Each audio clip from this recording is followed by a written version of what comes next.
Ahojte a vítajte späť na mojom kanáli.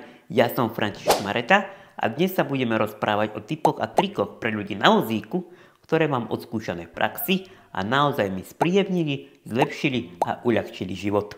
Toto video som sa rozhodol ja sám natočiť práve preto, pretože ja keď som bol sám mladší, som nikde nevidel, že by niekto rozprával o takýchto témach, ktoré by mi mohli pomôcť ako vozičkárovi. Práve preto som sa rozhodol rozprávať o tipoch a trikoch pre vozičkárov, pretože ak si ty sám na vozíku, možno ti pomôže toto video. Tipy a triky môžu využiť ľudia, ktorí sú od narodenia na vozíku a rovnako aj tí vozičkári a vozičkárky, ktorým sa stal úraz a zostali na vozíku neskôr počas života. Sú to veci, ktoré môžete do svojho života aplikovať takmer i hneď. Určite tu ale nebudú také základné odporúčania, ako napríklad odstráň všetky bariéry z domu, daj si maglu do kúpeľne a podobne. Všetky takéto základné, ktoré si prečítate všade na internete. Toto sú také moje odporúčania, ktoré sú viac z praxe a naozaj mi pomohli. Poďme na to.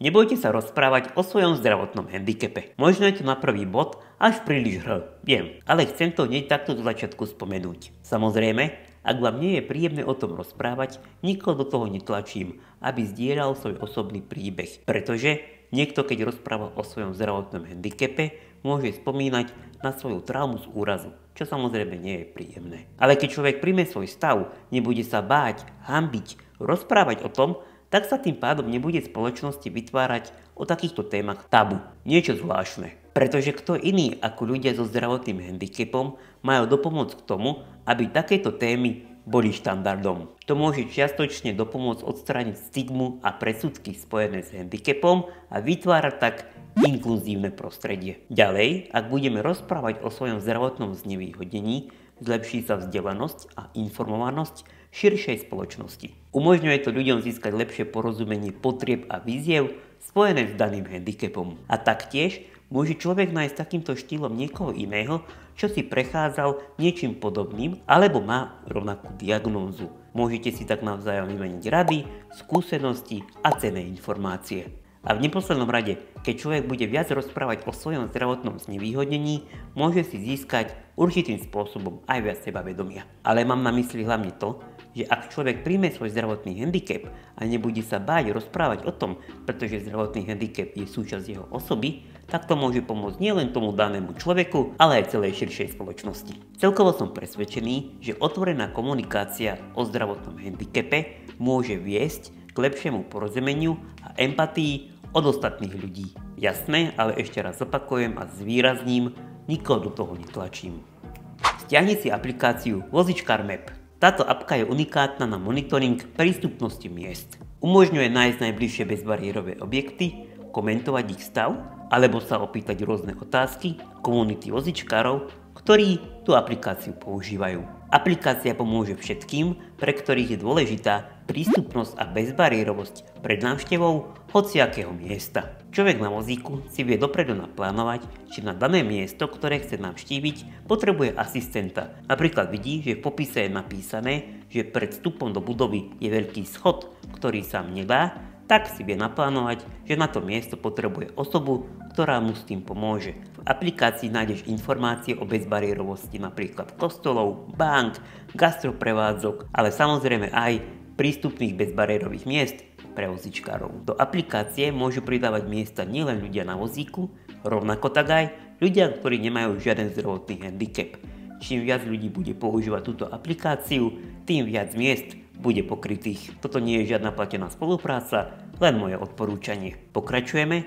Buď súčasťou komunity. Jeden z ďalších bodov, ktorý môže byť taktiež veľmi užitočný. Tak ako som spomínal v prvom bode, bude veľmi užitočné pre teba, že ak sa spojíš s niekým, kto zažíval alebo zažíva niečo podobné. Rozprávaním sa o svojich skúsenostiach môžete zdieľať svoje tipy a triky a tak si navzájom pomôcť. Táto podpora môže byť dôležitá pre vnútornú pohodu a zvládanie každodenných situácií. Je fajn vidieť, že niekto iný zažíva to isté ako ja. A v dnešnej dobe je to o to jednoduchšie, že existujú sociálne siete. Aj online viete byť vlastne súčasťou komunity.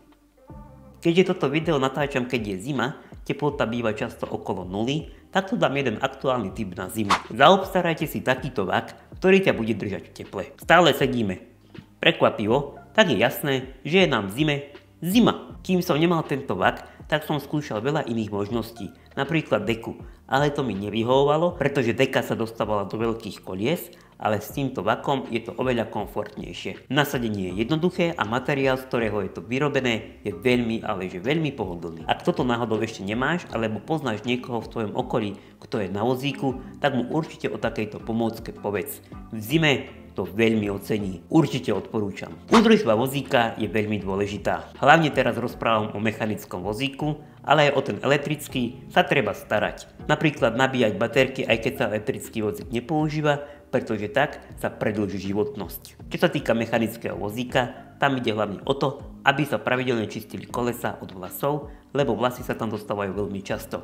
Keď je tam veľa takejto nečistoty, to ovplyvňuje, že sa kolesa točia ťažšie. Tak určite netreba zabúdať na staranie sa o svojho tátoša. Zameraj sa na schopnosti, ktoré máš, nie na tie, ktoré nemáš. Respektíve si ich stratil. Viem, je to niekedy náročné vidieť ostatných ľudí robiť niečo, čo by si chcel robiť aj ty sám. Ale musíš prejsť cez tú cestu a sústrediť sa na schopnosti, ktoré máš a rozvíjať práve tie. Lebo aj napriek tomu, že sme na vozíku, alebo máš hociaký iný fyzický handicap, určite máš a dokážeš niečo, čo môže byť prospešné pre teba, ale aj pre iných ľudí. Ak sa sústredíš na schopnosti, ktoré máš, vytvoríš si tak cestu, po ktorej sa ti pôjde jednoduchšie.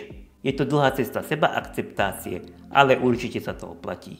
Ďalší bod. Ak máš tú možnosť, zaobstaraj si prídavný pohon na svoj vozík. Ak používaš iba elektrický vozík, tak sa ťa to samozrejme netýka. Ak používaš mechanický vozík, tak sa určite pozri na nejaký prídavný pohon. Ruky skrátka používame pri všetkom. Pri prehadzovaní sa na vozík, pri tlačení na vozíku, tí, čo šoférujú auto, tak rukami šoférujú. Ja viem chodiť s chodítkom, ale aj tam sa potrebujem zoprieť s rukami. Pri sprchovaní, skrátka všetko, čo robíme, na to potrebujeme ruky a pritom si dosť namáhame ramena a lakte.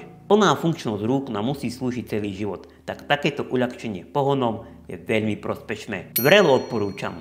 Cvičenie. Priznám sa, milujem cvičenie. Mám rád aktívny životný štýl, rád sa hýbem. Cvičím rád, lebo ma baví prekonávať svoje vlastné limity, ale hlavne preto, lebo po určitom čase vidím pokrok. Napríklad teraz trénujem stabilitu tak, že sa ničoho nedržím, iba stojím na nohách a to je pre mňa veľký progres. A to dokážem hlavne vďaka cvičeniu. Zlepšuje sa mi kondícia, sila a tak ďalej. Cvič tak, ako ti to tvoj zdravotný handicap dovoľuje. Na začiatok sú skvelé cviky aj priamo z vozíka, ktoré môžeš cvičiť dokonca z domu. Každý pohyb je skrátka super. Posledný tip. Nepozerajte sa na svoj vozík ako na nepriateľa.